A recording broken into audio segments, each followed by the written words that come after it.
Now look at this in this question, like out of the five incident ray shown in the figure, find the three rays which are obeying the laws of refraction. Okay, and may be used for relocating the position of image formed by a convex lens. So simply, what are the rules? I will draw here. Who is following the laws of refraction, and we can use to form the image, and may be used for locating the position of an image formed by a convex lens. But there are certain rules.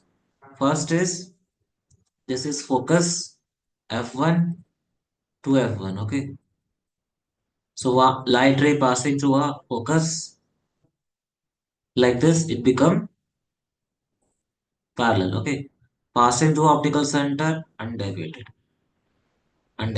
Okay, like this, parallel to principal axis, passing through a focus. Clear? So check which now you can check like here in this diagram. Fifth, not possible. You can check fourth. Fourth one.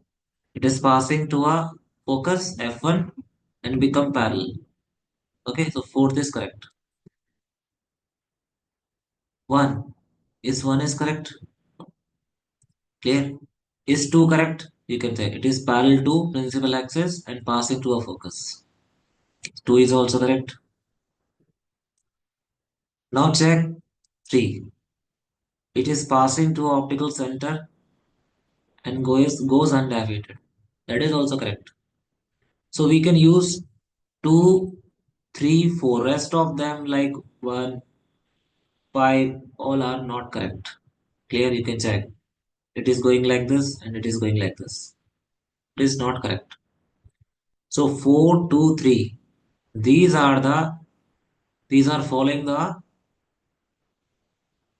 these are obeying the laws of refraction, and they can used we can use 2, 3, 4 for locating the position of an object, locating the position of image formed by a convex lens.